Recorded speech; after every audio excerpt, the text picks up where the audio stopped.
Live? We're live, right? Yes, we are live. Woo! Okay, so there's some things that I have to set up first. Unfortunately, right now there's the mirror image. Just like if you look inside a mirror, Yeah. we want it so that the audience sees a little bit better. So if you go ahead and take a look at the TV, it's just gonna switch our location. Whoa. So now everything is readable. Like the correct way how it's supposed to be read. All the Pokemon are in order. Yeah, instead of looking at like, oh look, it says RBAB, like for Breaking Bad. You gotta make them work for it. Yeah, well, there you go, right? It's just like playing that mind trick on you. Can you guys read this backwards? You're smarter if you read You gotta this do it fast though backwards. before we take it away. Right? You gotta do it fast. Just gonna keep clicking on it. Thank you for coming. Yes! It's so cool. Yeah. I'm just like, wow, I can't believe she wanted to come on the podcast. Oh, hell yeah. So I'm flattered. I love your Snapchats and everything that you post. I'm like, gotta watch. I always enjoy when people in the community do cool stuff like this. Nice. So, yeah. And it's a really cool group thing when you start to appreciate what other people start to do, because Yeah. the fact that you even I don't know much about the cafe. Like, you got to tell me more about your cafe. Oh Lord, there's so much. Ooh. I was like, oh Lord, there's so much. There's so much I don't know. Let's start off slow. I know you from the con scene. That's where we first introduced ourselves. I'm pretty sure it was through Michael.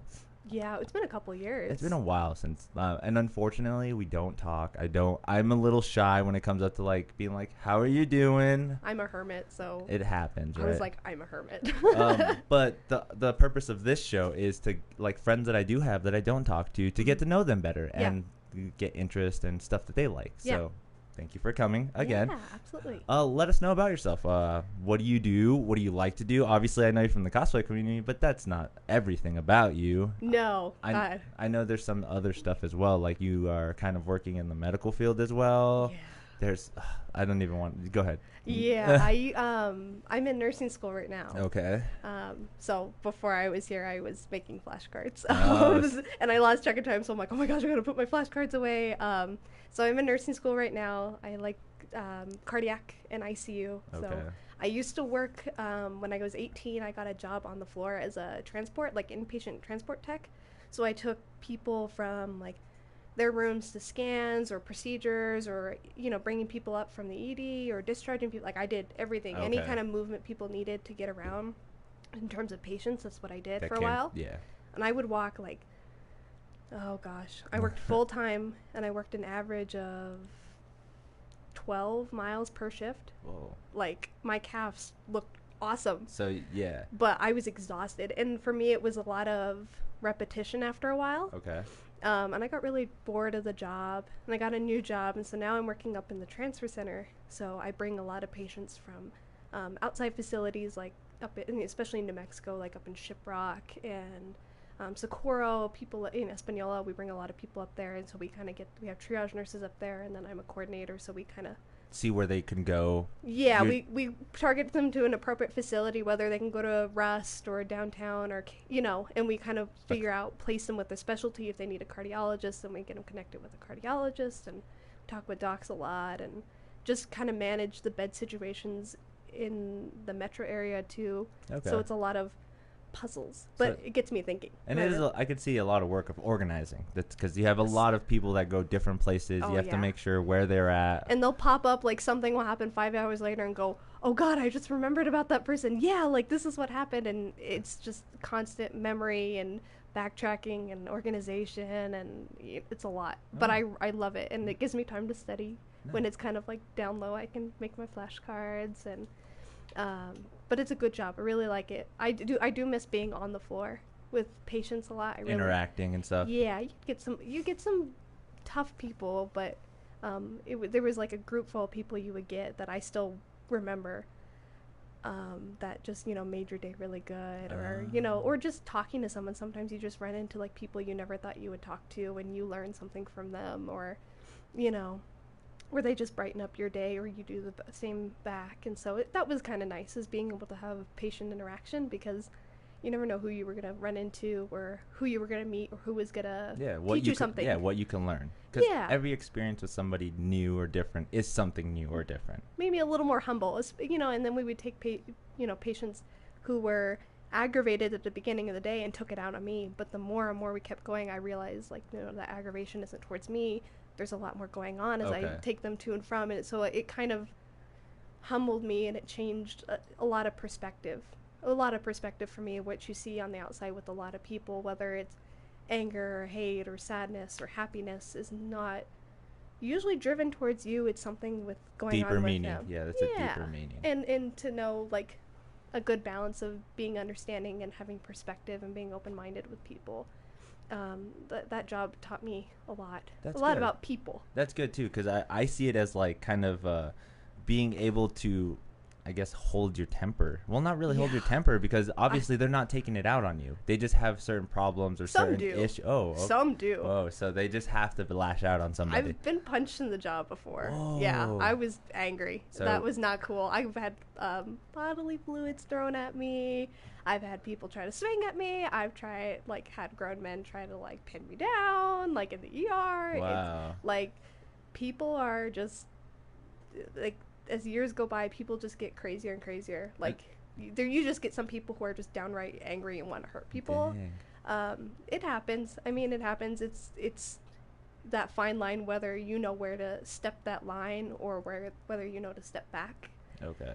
A lot of people in the medical field, I think, have a gut feeling, and we follow that. So my mom's a nurse, grandma's a nurse. Okay. We all follow our guts. So we've, had so many instances where we go into a patient's room and we'll go, something doesn't feel right. Something is telling me I need to walk out of here.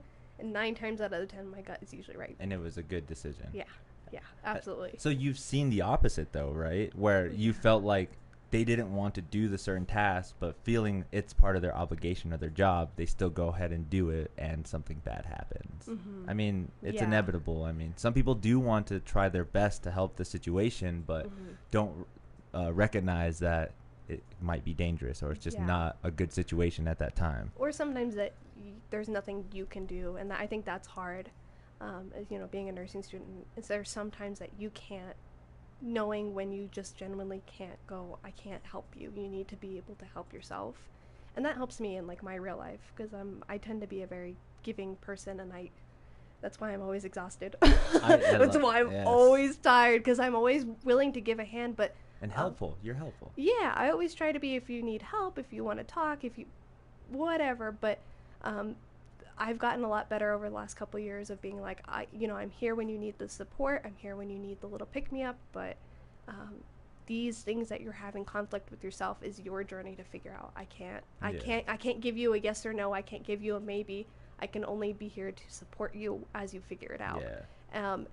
And some people get mad, and then they realize, no, that's a good thing. You're supposed to grow as yourself. Yeah. You're supposed to figure out yourself. You can't have someone whispering in your ear telling you yes or no, maybe so. Because there's so many situations that you just can't understand. You just would never understand. I would never understand, or it's not my place to, because I'm not the same person as you, or I'm not the same person as someone else. The way my dynamic and my personality works with the situation is completely different than anybody's.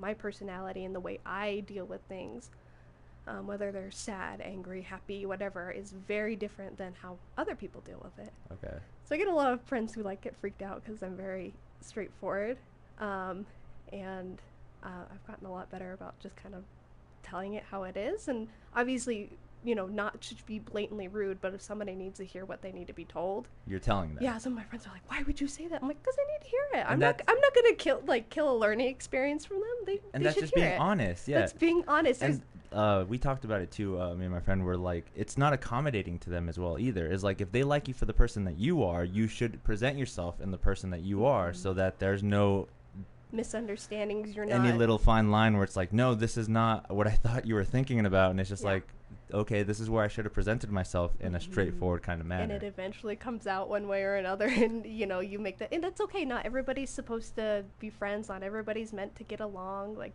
that's why we have, that's why everybody's different. Yeah. And I think a lot of people have a hard time working with rejection or feeling, someone not liking them, and people don't know how to deal with that. But my whole thing for the last couple of years is, someone doesn't like me, I'm like, well, okay, you're lost. Bye-bye. I got great friends who do like me and who are willing to put in my time, so exactly. That's okay. And you see it as a transition, too. People that accommodate to you and people that are super honest and actually really, genuinely a friend to you, because you can see those people who are just like, well, let's just kind of I don't want to say like pussyfoot your way through it, but like, you know, kind of just like sugarcoat everything. Yeah, let me just I'm not going to tell her something bad about her, or I'm not going to let her know that the decision she's making is bad. I'm just going to like kind of accept it. And then throughout time you just show like, oh, well, obviously we weren't really as close as friends or super honest with each other as we should have been, because now we're fighting about something. Whatever. Yeah. And there's times where, like, you know, I've always told a lot of my friends, and I tell my younger brother this, is when you're an adult, you know, that whole picking your battles thing is very relevant. And I said, because, you know, as honest as I am and as much as I put it, there's a lot of times that I shut my big mouth. You just don't want to deal with it. Where I go, it's not my place. It's not going to go anywhere. Like, I fully know how this is going to end out, and that's okay. You know, sometimes my opinion and my words are not needed. And being able to decipher when your words are needed and when your actions are needed and when they're not is a very big skill that I think a lot of people have a hard time gathering. And I did too. It's a hard thing to filter yourself. Okay. And you know, step back and understand a situation before and understand where you sit with that situation. Yeah. You know what I mean? And that's a hard skill. It really is. I still struggle with it sometimes. Sometimes my big mouth comes a little bit sometimes, but and that's just you being honest again, because I mean there are some times where you have the filter and you don't want to maybe hurt someone's feelings or something. But I mean, it's better just to come out and be honest about it, because it's more accepting to everybody. Yeah. I was like, I get friends who tell me like, you know, I don't want to tell you, like, it might hurt your feelings. I said, it takes a lot to hurt my feelings. And it's maybe something I can improve on. Yeah, I was like, I would actually love to hear what, I'm like, maybe can I cuss on this a little bit? Yeah, you just go on ahead. Maybe I am being a little bit of a bitch. You're like, but tell me. So can't you cuss a little bit? I was like, can I cuss? Fuck. Anyways. My best friend, we've been friends for 10 years now. We were friends in middle school and high school. She was a grade above me, and we graduated.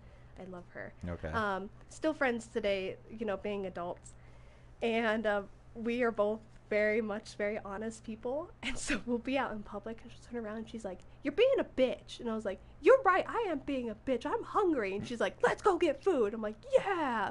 And it's just that or every once in a while, like, we'll start arguing and then we'll just sit back and like not talk to each other. And then I'll turn around and be like, I love you and I hate you. And I was like, you're being a bitch. She's like, it's okay. She's, you know, like that kind of stuff. If you match well with the good people, you just be like, you know, I'll tell her too. I'll be like, shut up. And I was like, go sit in the shower for an hour. And I was like, get out of here. I'm going to lock you in the bathroom. She's like, okay, bye. You know, like, you know, if you find the right people who mesh well with you, like. Because they know the difference between sarcasm and being like genuinely helpful, and you're just being funny. Yeah. When I tell her, I'll be like, you're not going to like that I'm going to tell you this, but I'm going to tell you this. And she does the same thing. And I go, yeah, you're right. Like, fine. Well, yeah, you're right. And so that's the kind of dynamic I always appreciate. And even if I don't take it well at the beginning, I usually just go like, okay. Right, let me sit with this. Because there's some people that don't comprehend it the right way right away. They think it's in a personal attack, like I'm just trying to bring you down. You're coming at me super strong. And it's like, no, I just didn't know any other way to come at you either, because I tried and obviously it didn't come across. Yeah. Super. It just didn't come across. Yeah, and I do that with the cafe a lot too. When we do stuff, I'm like, you know, or after an event, I'm like, what do you think we could have done better? What could have I done better? What's working well on my side of communication? What appeals to the audience? Yeah, what do you need from me to make sure that A, B, and C happens? I mean, that's all constant communication that I always try to push with the cafe and the members is, you know, working with them to just go forward and be like, hey, what do you need? How are you feeling? Like, do you have ideas? And, you know, we kind of just go from there. But I always go, what do you need from me? What can I do to make sure the things you want are going to be delivered? And, you know, that, and then we start working on compromise, because I'm only one person, but I go, okay, well, here's what I can do to make sure A, B, and C happens, but you can meet me in the middle and go, you know, this is what we can do. And so it's just feedback and communication and a nice little healthy circle, I think is super, super important. So a question with that, since we've got into the cafe now, it's a group collaboration. You guys are all together, but I kind of see you as a leader. Is this true? Yeah. So most cafes have a head maid. Okay. So we were out, a couple of the cafe members and I went out to Sabotin in Arizona last weekend. Yeah. And which is where I got my plague from. And I was working with the cafe director out in Arizona, and I was helping him over the weekend. and he does it for Sabaton and Sabaku. He's a good friend of mine. He's amazing. And I was helping, and so I got to work with different kinds of the cafes, and they all have a head maid, and then a second head maid, and then, you know, everyone's at equal, but, like, as my job as a head maid, it's not like I'm a dictator. It's like, if there's an issue, you know, when contracts come into play, I sign the contracts, I set up the kind of deal, I kind of get everything planned out. And you'll present it to the other members. I go, how does this sound? Like, what do you want me to tweak? You know, throw ideas at me. There's sometimes where I go, what do you want to do? Because I don't know. But it's it's absolutely no dictatorship. I'm only one person. So even if I wanted to do it, I don't think I have the energy to do it. Yeah. But it's mostly, like, I guess, kind of legality and kind of direction. So, like, a lot of the younger members call me Mom. Okay. So they're like, Mom, you know, we need help. We need, you know, this and that and the other. So it's not necessarily like, I'm here to tell you what to do. It's more of a let me guide you. I've been here for a long time. I kind of know the skills and ropes and all this stuff to help out with the situations. Yeah. And I see it too, because I love it on your Instagram post. It says cosplay mom, and then it's true, because you do help out other people that are barely entering into the cosplay scene or don't know anything. Because I'm pretty sure you help new maids want to come in. You have to kind of coach them and get them going, because I'm pretty sure it's a big kind of deal. It's not just like come in and like let's hey, come chill and let's start doing something. Because you guys do dances, you guys do a bunch of stuff in those maid cafes. So it's a big effort. It's just not let's have a group. Yeah, there's a lot of stuff that goes on with cafes that the public never sees. You want to explain some? Work. Explain some. Oh my God, I have so many color-coded folders. Oh, geez. I'm very not to take away. I am like actually OCD. Okay. So I like things in place, and so all my belongings and all the cafe members know how neurotic I am. Is that I like things in folders, and things are color-coded, and there's forms, and you know, things that are organized make me less neurotic. So when it comes to planning events, so for example, we have the Halloween party coming up. Okay. In October, at the end of October, and one of the maids and I went out, and we did a bunch of research with the venues. I kept a whole booklet of venues and the pricings, and we kind of went through down that line. We kind of scratched them off as we went, and we kind of found ones that we wanted. We settled on the UNM one because it was cheaper and a little bit more convenient. And then we went to, because we had to get the catering through UNM. Okay, yeah, their kitchen and all the area. And it's actually a lot cheaper than it would have been if we did it ourselves anyway, and they take care of it, so I don't have to worry about cooking or cleaning any of that. But, you know, we set up a whole list, and I had a color-coded price list, and we kind of went down the line as we ordered it. So there's a lot of lists involved with that. And then I separate, what I always like to do is be like, here are, you know, for the Halloween event, we said, you know, we need games, we need prize bags, someone to get together the costume contest, and social media. Okay. And I broke it up into 4 teams. And I said, grab which one you want to help with and that you'll follow through with. Yeah. And each of the members went, oh, I'm really good at putting together prize bags, or I'm really good at putting together rules, or I'm really good at making cute artwork. And, you know, everybody, like, puts their skills to use. To contribute. Yeah, and so we're separated into little groups for the meeting, and then we all come back together, like, every week we'll be like, can I have some updates? Like, let me see what's going on. Here's my updates for you in terms of the big stuff, like the venue and the food and yada, the yada, pricing yada. And all that stuff. Like, let you know that nothing changed, like, pricing's all the same, this is what we're doing. Even if nothing changes, I still go, nothing's changed. Okay. Everybody knows that nothing's changed. But there's you know, when we did Sabaco too, I had a dance list. I had so many dance lists, and the dance lists were color-coded and lined up. And we kind of changed those as SabakuCon went. And, you know, we had a whole list. I had a schedule, everything. Oh, the boxes were color-coded. So, yeah. Like, it's all very organized, but, you know, like, the reason that I do the organization stuff is because when we get to events, it's a little less chaotic to unpack everything and then put it together. Yeah. Instead of me going like, oh my God. So, you know, when we were packing it for SabakuCon, like, after the sessions, I was like, that's not the box it goes in. Oh, And no. they're like, does it matter? I'm like, yes, it matters. Because when I store it, what it's if not something else doesn't fit in there? What if I forget that box? And there was the last tablecloth in that box, but I didn't need this box for the other event. I'm like, you don't understand. There's There's a process to the madness, I promise you. But there's a lot of stuff that goes on in terms of planning that I feel like a lot of maid cafes don't get credit for. It's a lot. It's a lot. As a head maid, it's a lot. It is a lot. It's a lot. I could imagine, because just like getting the venue, organizing the food, or even organizing the events that are going to be inside of the maid cafe is just so much. Like, you have to fill a certain amount of hours throughout the day on activities. Like, and you're going. Yeah, you have to keep them. You have to keep them entertained. You have to keep them coming back. You want to have this enlightening time at your cafe. Absolutely. And that's a lot of work, because you can throw something together, but you would see. It's easy to see, you know, the difference between effort and laziness. Yes, you absolutely. can totally see it, and I can commend you for it, because you guys do a good job. Like, I always love to go see your guys' setup, see what you guys are doing, because it gets better. Thank you. It gets better, so I can't wait to see it's what's all that feedback. all that feedback. Whatever keeps coming, it's just going to keep growing. That's how I see it. Well, at Sabakukan, one of the butlers came up to me, and he's like, you know, I kind of noticed, like, how important it is to have 2 people at a table, and, like, you know, because there was 2 tables that only had 1, and we were talking about that. I said, you know what, you're right. Like, maybe next year we can kind of plan out our tables a little better. We can have some floaters, you know, and, like, we talked about that.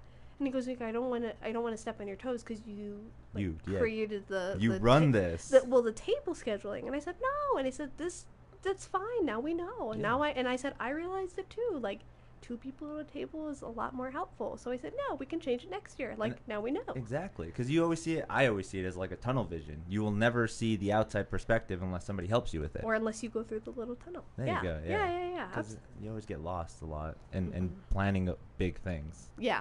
And very detail-oriented person, so, you know, I want to, like, sit on details and make sure everything is turned the right way. So, you know, it's nice when somebody can, like, pull me back and be like, look at this big elephant in the room who has its leg twisted. You might want to fix that. And I go, you're right. Look at that. Yeah, I've been back and forth. I totally didn't even notice. I'm frazzled. Thank you for telling me about my crippled elephant. I will fix it. And it's funny to think about just those little details that just one little thing. Details make a difference. I mean, there's little details with even just when you walk through the door. So again, I've been in this community for freaking forever, and I've been through a lot. So I've in a lot of cafes, and I've been to a lot of them. So I know like how important details can be, and hospitality, and how those can really make an impact on your group in general and the experience in general. And for a cafe, like, the whole goal is to create a good experience and a fun, no judgment-free experience, you know. And that's the goal. So putting little details and putting effort into the little details makes actually a huge difference and kind of tips the scale on experience. Okay. So, you know, like little things where, you know, people come in and we bow and say hello and guide them to their seats, or when we make them sing to their food, are little things that are so embarrassing, but I think it's hilarious when I see, like, grown-ass men cosplaying and they're doing the moe moe to their... Or they're blushing while they're doing it. They're like, I can't believe I'm doing this. And I'm like, dude, I'm not judging you, because I'm doing it too. Yeah. And I have pantyhose on. Look at the guy next to you. Yeah, you don't even worry. Look, I'm like, your cake tastes better. And, you know, everyone, like, gets really flustered, but after that, they just laugh it off. They think it's funny. Or, you know, we'll play games, and, like, I get really into the games. Or one of the butlers we have gets really into the games, and he'll, like, shout. He'll be like, yeah! And everyone will turn around. He's like, yeah! Oh, yeah, to get the crowd going. Yeah, like, it's just so funny. Or, like, you know, one of our butlers will go around when we're dancing and stuff, and he'll just, like, make these funny faces and, like, play with people in the audience. And, like, and it's not correct to the dance, technically, but it's having fun and kind of realizing, like, this is your safe spot. You're allowed to have fun and be a nerd. Like, you can't out-nerd us. We're wearing petticoats and glitter on our faces, and we're singing Moe Moe Q at you, so... We're the comfort zone. Yeah, I'm like, try to help beat me. I was like, I guarantee I could beat you on the Wii. But I'm like, do you see me? Yeah, exactly. And that's weird to think about, too, is the way people would interact with other people depending on the situation. So, obviously, outside of your cafe, they might feel a little more, like, nervous, or just don't feel like, I don't feel comfortable at all doing a dance sequence or something. But if you go to your cafe with 10 to 15 people that all have the same idea of what's going to happen at the cafe, then they're all gonna do it. They're all hyped for the idol girls. They're all, hi. Yeah, instead of freaking out because like, oh no, the person in the corner is looking at me. No, the person in the corner is dancing with you. She's dabbing in the back. Look, there she goes. Well, it was so funny too because we, people get randomly chosen. Like, obviously sit with your groups. We want you to sit with like your friends who experience it together.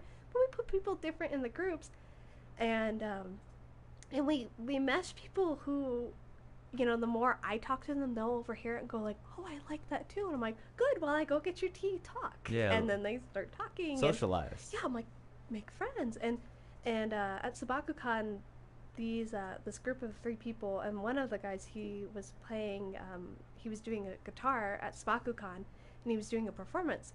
And he had this like big, huge okay, hat. I remember Oh, him. he was so nice. He was so nice. And we were sitting there, and I think he was with a couple other people, and the lady sitting next to him, she's like, you're so cute. And I'm like, no, you're cute. And we were just like crying over each other.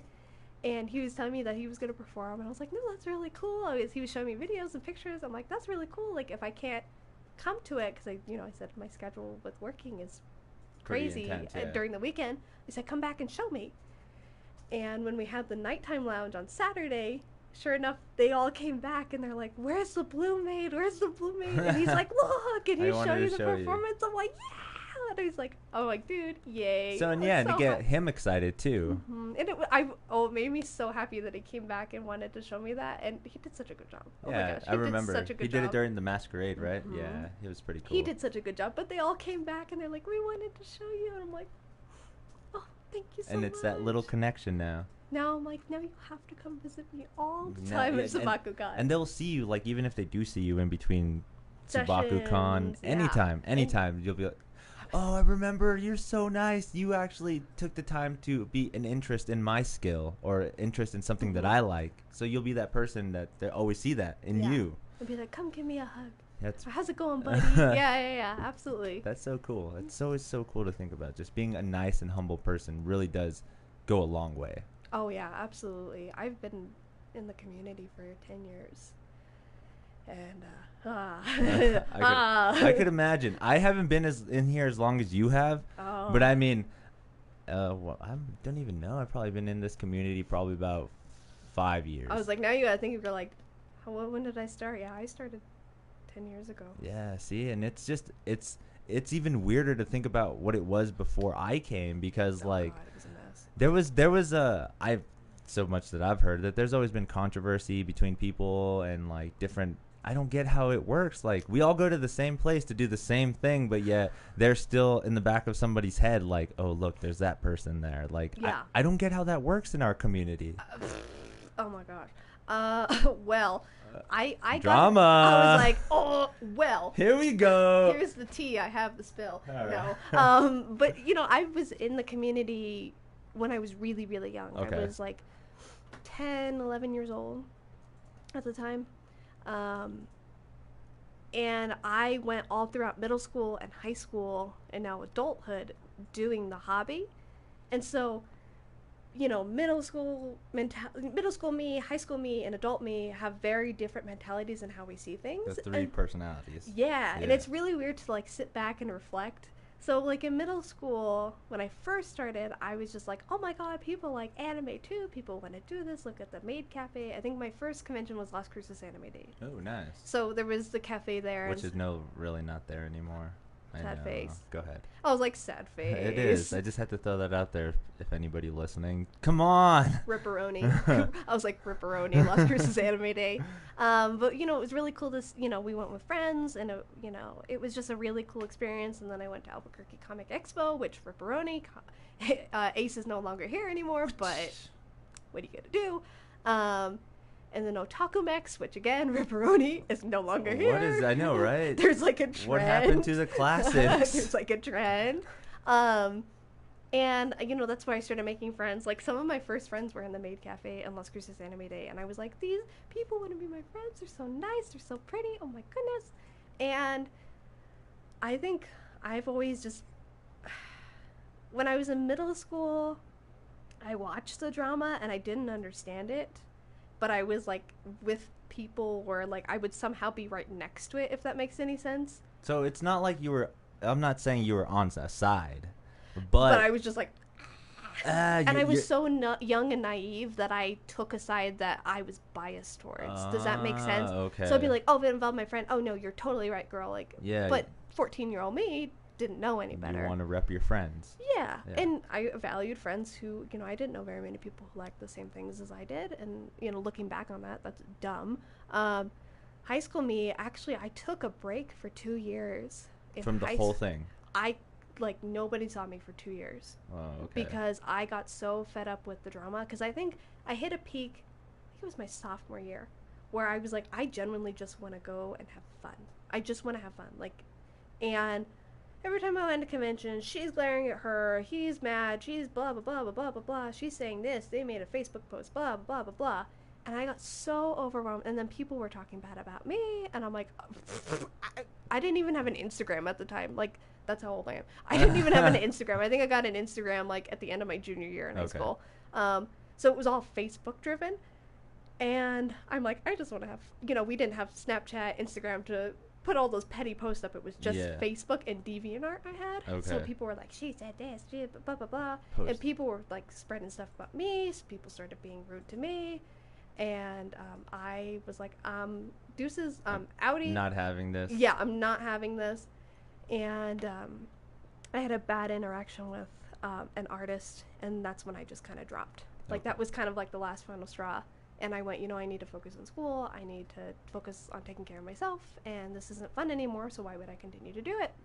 And took two years. So at the end of my senior year, I came back. After getting straight A's in school, graduating straight A's. There you go. But the only reason I came back is actually one of the butlers in the cafe. His name's Aaron. And I hope he watches this. He is the sweetest boy in the entire world. And I love him very much. He messaged me, and we talked, you know, we followed each other on Instagram. And, you know, I still kept in contact with cosplayers when I was taking my break. But he messaged me. He goes, you know, we're having a panel at KanjiCon. I was wondering, like, if you're going, I would really like to, like, see you and have more guests. And I remember looking at my boyfriend, and I was like, I haven't been to a convention in a while. I was showing him that, and he's like, well, like, you took a break. He's like, you know, like, let's just go for one day. Like, we'll go hang out. We'll go get some merch and go to your panel. And he goes, maybe you need to get out. Like, maybe you need to go do that a little bit.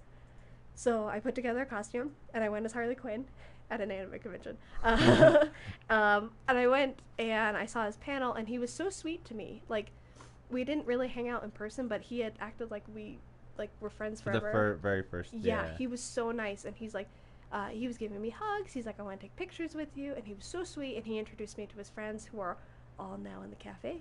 Okay. And I met an old friend, and I reconnected with one of my best friends now, who is the second head maid in the cafe. And we hung out, we did the panel, watched the masquerade, and we were leaving, and we were driving home, and I looked at my boyfriend, and I was like, that was kind of nice. Like, maybe something changed, like, the 2 years I was out of it. And I said, this is kind of nice. And so I'm like, maybe I'll start, like, going back. And then here we are. Like, nice. And then I started, like, getting back, but I took a little break, and there's nothing wrong with taking a small little break. I still did craft stuff, but I didn't, you know, go to conventions. I didn't put myself up on social media with cosplays or anything like that. And I think that's what a lot of people have a hard time with now, because it's all social media driven, like with Instagram, Snapchat, Facebook. Well, okay, it's so bad now. Oh, it's so bad. Like, I can't imagine being 14 years old right now trying to cosplay. See, because I can't. Okay, this is kind of concerning to me, and maybe you can help me with this situation. Is like, where is the difference between cosplay and just dressing up in lingerie? That's one thing I see really bad now on Instagram. I'm just going to throw this term out. Hopefully I get coined, and you guys, I made this up. I hate seeing Instagram whores. Literally. That's just like, they're like, I'm a cosplay model, but it's all just naked shots. Yeah, or like, it's the worst thing ever where it's like, here is a shot of me as playing a cosplay, but there's even more, like their Patreon tiers. Yeah. Like, if you can see this on Instagram, which they have, I guess. Or like my secret Instagram, or like. Yeah, or the private Instagram, or like, look at, you can go up to tier 55 on my Patreon. You're like, this isn't Super Mario! I don't get how it works, though. It's like, why does that accommodate more to like cosplay modeling now than what it. because I again, I see a lot of people now that post more sex-driven cosplay than any craft-make-it cosplay. Yeah, and it's popular, which makes me mad. It is. So one of the things is, I think with the more that internet's been coming into play, sex has always been something that sells. So if you look at a lot of, like, outside of cosplay, like if you look at a lot of commercials for Skittles or Coke or cars, it's all sexualized. Like, sex sells. For the girls who do it, I honestly don't have a problem with. There's some of them where I'm like, power to you, girl. You look hot. Hell yeah. I follow some of them. I don't pay for any Patreons. I am broke. Plus, I, have, hobbies that I put my money towards. But I don't get that either, and it makes me sound old too when I'm trying to talk to my younger friends, where I'm like, how do you sign up for a Patreon? What is this, coffee? And I'm like, you buy someone a coffee? And I don't get it. And they're like, no, it's like a donation thing, blah blah blah blah. And I'm like, I guess, like, everyone's, you do what you want with your money, like, yeah, fine by me. But I don't know. There's weird. There's like a fine line, but like where you're like, and I don't want to cross that like the thin line of where you start to slut shame, and then when you're like, But when I was younger and I still have a cosplay page on Facebook that she has not gotten attention in a couple of years. Oops. But I remember when, like, it wasn't when Instagram, Snapchat, and everything wasn't a thing. We used Facebook and DeviantArt to set up cosplayer profiles. And they were all about the cosplayers who got all these likes on Facebook had beautiful craftsmanship, or, like, they were known for craftsmanship or their makeup or their wigs. Like, there was always, like, a prominent feature. Yeah. And slowly it became into, like, nude shots and nude shots and nude shots. And then that's when I started unfollowing people, because I'm like, I want to see, like, cool armor, and I want to learn from people's tutorial, because a lot of the cosplayers I followed would put up tutorials of, like, how to make the armor from this costume that I really liked that they did, or a wig, and, like, that's what I wanted to see, and people stopped doing it. And like, if people get money off of it and they're comfortable with themselves and want to do the coffee, is it called coffee? I have no idea. Coffee? I'm still trying to comprehend people's Amazon wish lists. Like, that's so weird to me. That's so weird to me. Like, okay, if I really were to put a wish list on Amazon, is somebody really gonna buy something from there for me? Yes, if you're, like, super hot, yes. That's okay. That's weird to me. No, like, I cry when my friends, like, buy me a cute pair of avocado socks from Walmart because they thought of me. Like, I can't imagine putting up a wish list and being like, random strangers who follow my page, all 5,000 of you, please support my wish list. And I'm like, that's weird. And I'm like, it is weird. I'm like, just go get it yourself. or then, yeah, because I don't know, but that in itself makes me upset, because it promotes more of, I don't want to say, like, I don't want to bring the slut shaming in, but it does. Like, if you have an Amazon wish list of nothing but underwear, and you have people buying that for you, that's weird. That's because they want to see you in that. It. Yeah, it's promoting the cycle. Exactly. You're promoting yourself as more of a fashion model of that point, or something different. And my problem, or it's not really my problem, I just see it as, like, funny, is because why is it concave to one kind of thing? Like, I am a cosplay model, I've been doing modeling for so long, but yet the last 5 posts on your Instagram were, like, you in a Pokemon underwear suit, or you in something super simple that does not count as cosplay. I would personally not count it as cosplay. Just because you have Pikachu on your underwear does not make you Pikachu. Yeah. You can get that at Hot Topic. I'm like, that's a Hot Topic. Well, and so part of the thing, as I actually saw a post, ironically today, because I'm on that cosplay society thing. And someone posted, like, what's your biggest cosplay pet peeves? And someone was talking about, like, the difference between, casual cosplays and this. And I didn't write it. Again, filter, where my big mouth comes in. I didn't write anything. But, you thought. But I was like, because, one of the people on there was like, you can you know, you can put X amount of money every week and there's no excuse to not get supplies. But I was like, everyone has a different style. Like, or some people, you know, I said, you can't, there's some people where you want to make cool armor, but you don't know how to, but you don't want to waste all the money and then fuck it all up. Yeah. But, you know, someone was like, well, what if I went to the store and I bought suspenders, shorts, and a tank top and cosplayed Fisty? Like, would that count? He goes, well, you actually put work into it. And I said, like, who justifies, like, you know, what the costume is? Who justifies the work of it? You know what I mean? Because I said, when I was really young, I would do that. Like, I would take the most simple costumes I could and, like, go buy it at Goodwill, like a pretty white dress and then a wig. Yeah. But for me, it wasn't about, like, the costuming. I just wanted to go have fun. And I feel like when people, like, you know, especially with younger kids, I see it a lot in the cosplay community who do very simple things or put things together. And that's okay. Like, that I did it so much. As long as you have a drive, as long as it's for yourself. Like, if it's for yourself and for you to have fun and you're comfortable and you're having fun with it, then that's all it needs to be. Well, and the part of the thing is, like, so this might come up, is when I was at Sabotin, I cosplayed Yoko from Gurren Lagann. Yeah. So, like, it's a little, everything was everywhere. It's a revealing. But I was like, it was a little everywhere. But it took me, like, 8 years to get comfortable with my body to do that. And it wasn't, I didn't want to do it because of her sex appeal. I genuinely liked the character, and I wanted to make her gun. See, that's the big difference. I liked her character a lot. She's a little trolly little bastard. And I liked her weapon. And, like, that was something when I remember when I was younger, I'm like, my parents are never going to let me cosplay this.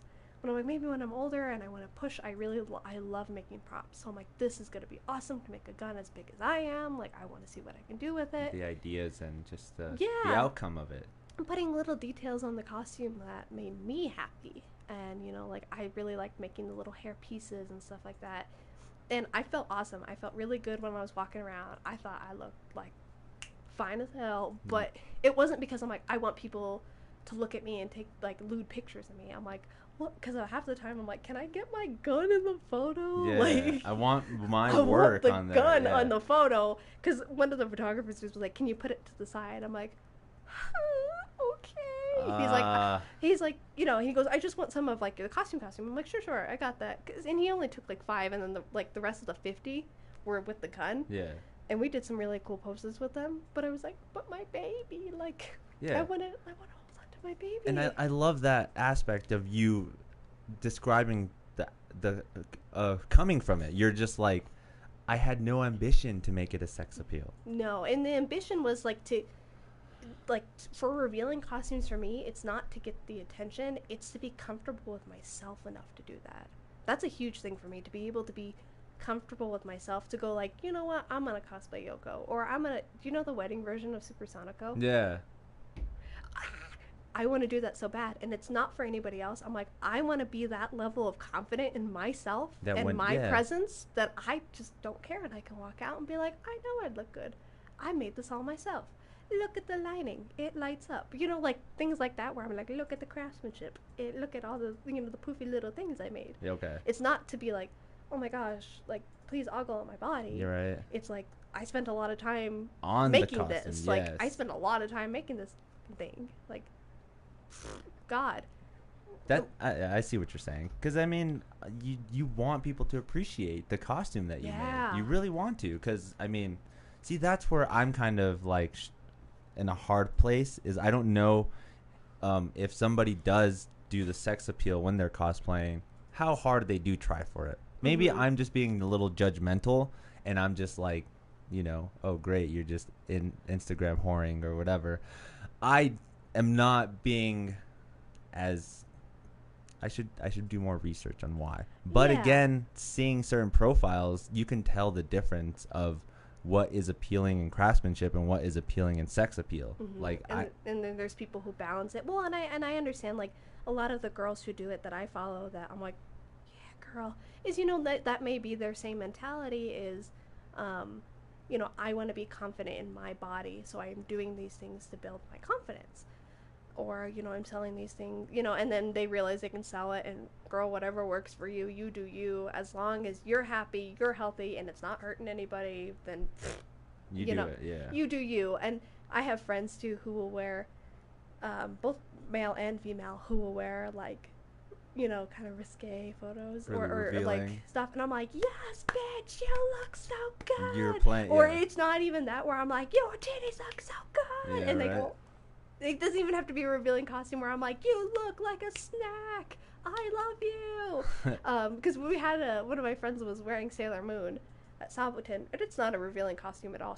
We did the musical version, so they're all like bulked and glitzed out. Okay, yeah. So there's really not a whole lot, but I'm like, you look like a 5-course meal. I love you. I'm asking for seconds. I'm like, you're sexy. And she's like, but like, I think those are little pushes of encouragement. Like I always try to do that with friends, is to push like a positive encouragement, because it's hard to get into a character, get out of your comfort zone, or like be okay with people taking pictures of you, and being okay with yourself.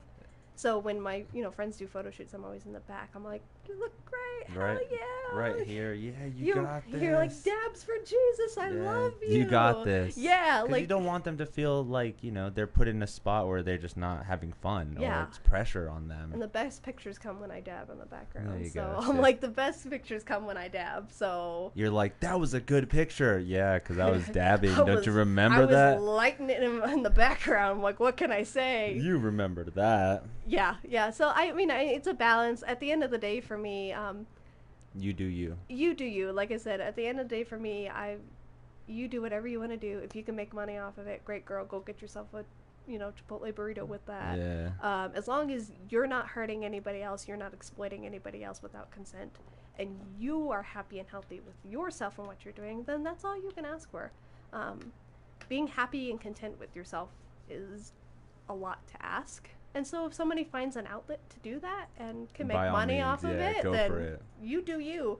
I was like, for both girls and guys and everything else in between. Like, you can find a way that makes you feel good and keeps you happy and healthy, then you do you. You hear that, BB-8? We're putting you in a Speedo. I'm like, you hear that? You're going in a bikini. You're going to make me some money with that beautiful body. Just rolling around. Yeah, so like I said, as long as my biggest thing is, be happy with yourself. Don't hurt anybody else. Yeah, exactly. Don't hurt yourself. Don't hurt anybody else in terms of emotions or physically or anything like that. You know what I mean?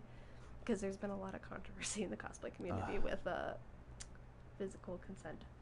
Oh, well, that's another problem in itself too. It's just like, hey, I don't want to be touched. Why are you touching me? Oh, I hate being touched. That's just if it's not acceptable, then it's not acceptable. If I don't know somebody, or like, put it this way, if I don't know somebody's name, I don't want you touching me.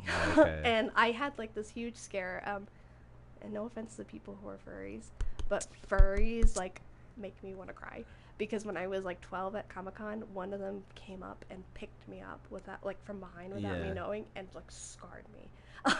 And like, I joke, but I don't joke. Like, they freak me the out. And those are hellspawn demons. Yeah, I was like, yeah, pretty much. Where I'm like, oh my god. But I'm always, things that make me really happy is like, years ago, I think you might remember when I did Ruby at SabakuCon with the big scythe. Oh, okay. Some girls wanted to take some pictures with me, so we were like doing rounds. They were taking pictures, and one girl was like, "Can I put my arm like around like right here? Are you okay with that?" And I was like, "Yes." And I said, "Yes," because I didn't know her name, but the fact that she was polite and she was respecting my space, I said, "You're a good heart." Yes. I said, "I do not mind at all." It's the people, I've had guys who will like come to take a picture of me and will grab my waist and go and like do that. I've had people try to pick me up. I've had people try to like take my props from me, and those are.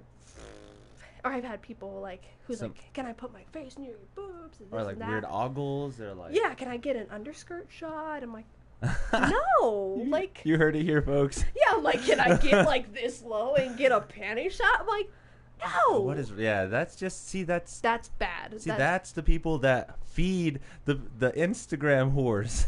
And for all you know, I could be 13. I'm just very well endowed for a 13-year-old. See, that's the sad part too. Is like the con community is so like, it's a loving and amazing community because of how many people are together, but there is that aspect of not knowing of certain ages and stuff, because ages and comfort zones. yes, and exactly, because you never know if somebody is cosplaying at the age of 14 or 15, does not want to be approached by a 40-year-old man ogling them just because they have a nice, especially 14-year-olds now, because I certainly did not look like the 14. They look older than I do. They look. So I have a friend who, she's 14. She's a gorgeous human being, and our friend put a picture, like a selfie we took together, and they're like, "Which one do you think is the oldest?" Everybody thought that she was the oldest, and I'm like, I'm in my 20s. I'm like, she is like 7 years younger than me, and I was like, great. And I was like, I look like a child. I realize this. And it's not a bad thing. It's just knowing. Yeah. Being able to know and differentiate from the situation. Because, I mean, if you go into the cosplay community or to a con and your whole intention is just to go ogle women, yeah, it's going to be a bad time. It's going to be a real bad time. Especially nowadays, it's going to be a real bad time. It is. Especially because when I remember joining the first time the community, it's still growing. I mean, there wasn't as much. It was more still nerd oriented, where it was like, hey, a bunch of the 18, 15 little kids are still coming out to come play. But now we see more of like, just like even people that were considered, I don't know, jocks or like, everybody preps. Everybody that you didn't expect to be a nerd is now at a Comic-Con.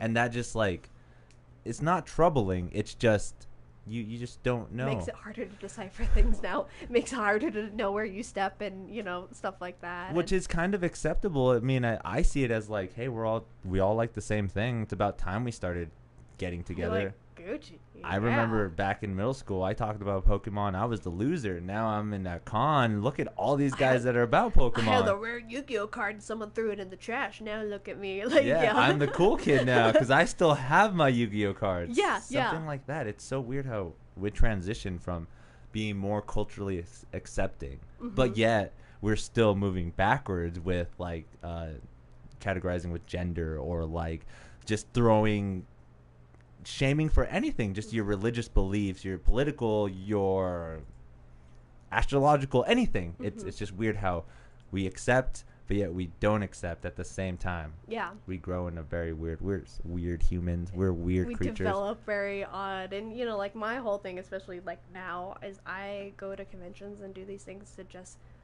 genuinely, and I say that with confidence, just genuinely have fun. Like if I, hear drama or this and that, I'm like, whatever, goodbye. So I'm gonna go eat some pizza in my hotel room. So you try to stray away from it. Oh, or I shut it down. Okay. I've straight up, like, people, I tried starting stuff and I will go, stop. Yeah. Not cool. Back away. Get back in your spot. No. That's not cool. Yeah. Where I go, back up. You need to get away. Like, I have no problem turning someone around and kicking them back in the spot. Like, but again, it's knowing when it's appropriate and when it's your spot to do that. Everybody wants a fight. It's just when you want to fight. Yeah, and there's sometimes that it's better just to go like, okay, you're right, or whatever, and then just walk away. And then there's sometimes where you go, let me educate you a little bit. Yeah. You're yelling at me for this, but you don't even know what it is. Especially with the internet. Like, especially with the internet, everything gets so jumbled that I'm like, I don't even care anymore. I don't know what I am. I don't know what I am anymore. They deleted this post. They said this. This is on their Instagram. I'm like, I don't care anymore.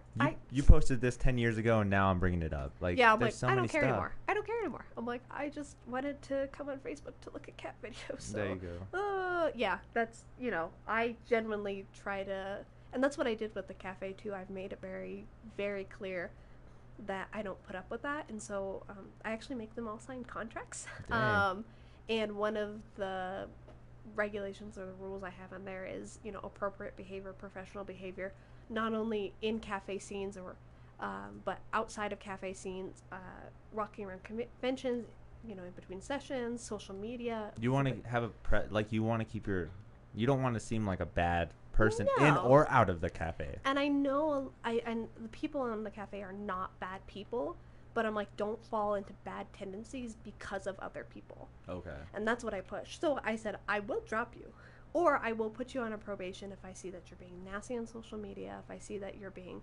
you're saying A, B, and C, or you're spreading comments. I don't put up with that. I will put you on a probation until you can get your shit together. Yeah. and I have no problem doing that. I said, I will have you sit out a convention if you can't get your shit together and you can't control yourself and your words and your actions. That tells me that you are not grown enough to be around people in a business. So, you know, I always have no problem putting people on probation with saying, and I haven't never had to do that. Okay, I was just about to ask that next question. Never, Has anyone been put on probation now? Never had to do that. Okay, any warnings? Anything close to it? Yes. Oh. Yes, I've had a couple. I won't get too much into it, but I had a point where, like, some money issues got involved and just some attitude behavior, Okay. and I was getting fed up with it, and it wasn't making my position any easier. And I said, I need these things. What's going, and I wasn't aggressive with it. I just said, what's going on? I need to know what's going on.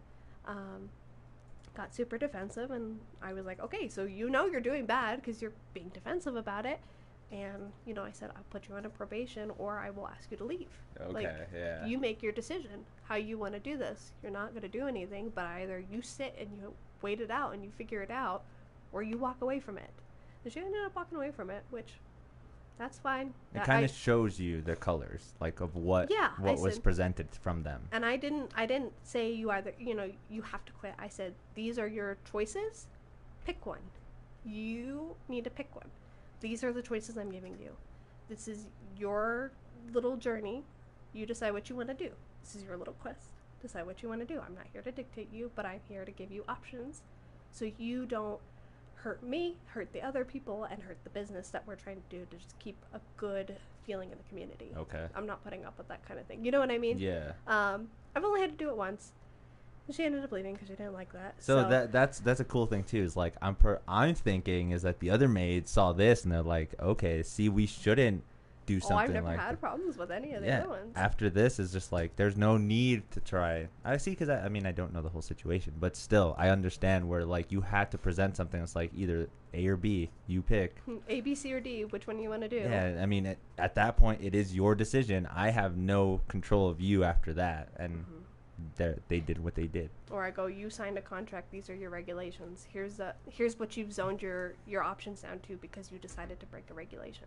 Yes, yeah. And in the contract, it specifically says that when breaking these certain regulations, you are now putting the power in my hands to limit your decisions and give you options, and you have to figure it out, kind of thing. You know, you give me that leeway where I have to put my foot in, and that's kind of where the head maid position kind of lies. Is you're always the bad guy. You have to play the good cop, bad cop. Yeah, and so there's sometimes where, like, you know, Mama Bear's gotta come out and you gotta be like, listen, you're making people uncomfortable, you're being awful, what do you need, what's going on, here are your, you know, and I try to be really open-minded, so if someone goes like, I'm really having a hard time, this and that and the other, it's nothing to do with you guys, it's blah, blah, blah, blah, I go, okay. Understandable.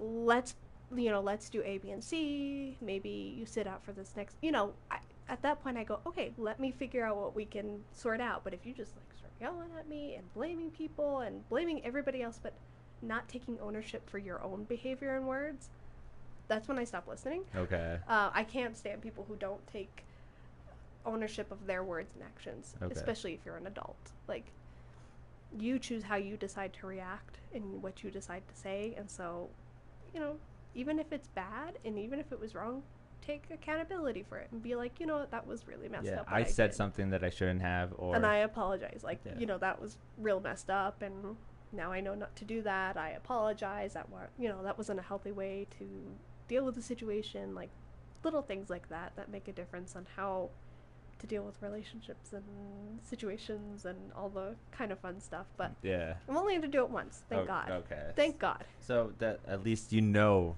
it could happen. Oh yeah, I have no problem making it happen. I have no problem making it happen. She's ready to put her foot down, people. Awesome. Yeah. This has been some serious talk here. Let's stray away and like let's talk what my fans want to hear. How do you feel about AI? Do you feel making yourself better with a computer in you, is that good or bad? I've had, oh my gosh, okay, have you heard of, you know, people or parents who will take like like their embryo or an egg and freeze it, and then they'll pay people to mess with the chromosomes, so like to guarantee your baby's gonna have blue eyes or guarantee your kid's gonna have this and that. Okay. Like things like that, being able to adjust your natural pattern, I don't think is okay. You don't think so? No, I mean. So, okay, just with that statement there, do you think that's acceptable with our foods then? For more substance to feed people, for more like growth, say we're trying to genetically make corn so it comes more on the stalk and faster. So we have to do that exact process of where we take it from the symbiotic cell, the little embryo, and then just like manipulate it, and now we have corn that grows 2 times faster or 5 times bigger. Is that acceptable? Well, I think you have to look at it like, there's always going to be a side effect to things. So even though you get this mass population of corn, what are the side effects because it is chemically produced or man-produced or hand-produced? You know, what are the side effects of that? And then weighing out the pros and cons. So it's hard to say unless you have, you know, data to compare the pros and the cons and you understand, like, what comes out of it, pros and cons. Yeah. Every situation's a little bit different. So where, in this aspect, where would the pros and cons be with genetically making a human? Like, changing them to come out the way you want to? I think there's a lot of things. Like, if I want my kid to have blue eyes, and you guys can do it. Come on! I think that sets a bad mentality for parents, though. Like, when you start to, like, adjust your kids the way you want, you're not loving the kid for what they are, kind of thing. Does that make sense? I mean, we do that all the time with our animals, though. I mean, we train them in a certain way. We, like, manipulate. We even, like, I have a blue collar on her, but she's a female. I mean, I'm kind of, like, choosing of what she should look like. Same thing as, like, if I wanted what my kid to look like. Like, humans are a little bit more, I think, like, complex. We're the same thing. I'm just kidding. I love you, girl. Mood. A mood. Right. Humans are very emotionally and physically so complex. Like, the minute you start messing with any of that, it's going to change something else. Yeah. I was like, I have my flashcards in my textbook. I'll show you all the horrible things that can happen with your cells when they decide to not work the way they should. But, like, one little hiccup and things get, you know, messy. Okay. You know, like, you can damage reproduction overall, and, you know, overall in the population. You can damage, you know, the stop to reproduction, or you can mess up chromosomes and genomes along the line. You know, there's benefits, you know, if you wanted to make a kid more athletic or smart or blah blah blah, but, you know, you got to weigh the choice of, you know, the quality and the quantity of life, which medical field thing is the quality and quantity of life is what's in the situation, what's more worth it, is the quality of your life or the quantity of your life, how much time you have or what you have. Okay. Kind of being able to decide those things.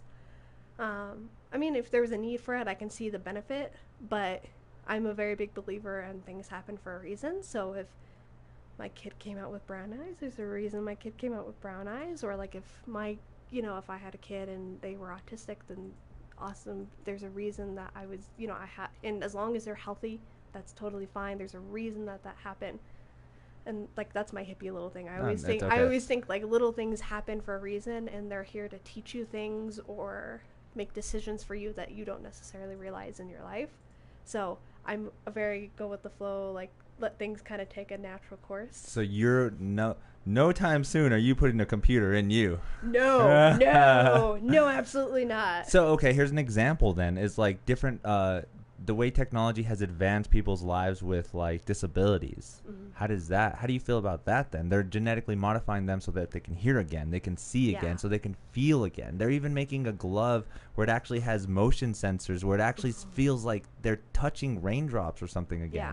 That's turning into a robot where it's, like, genetically modifying them. I think those are cool. Like, when you're able to put, like, the ear implants for, you know, people who are deaf or partially deaf, or, you know, options for people who are missing vocal cords. They're like talk boxes and stuff.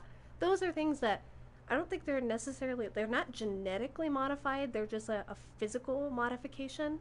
Just kind of how, like, tattoos are. Like, if an amputee had a leg, like, you know, if someone had an amputated leg and then they got a prosthetic, that's not a genetic modification, but it's a physical modification to help with everyday life. Okay. So you're putting a physical piece in your ear to hear, but it's not changing genetically. Like, your kids will still probably have bad hearing. So when, okay. But I think things like that are cool, and I enjoy when technology helps people, and it's not used to be snippy on the internet.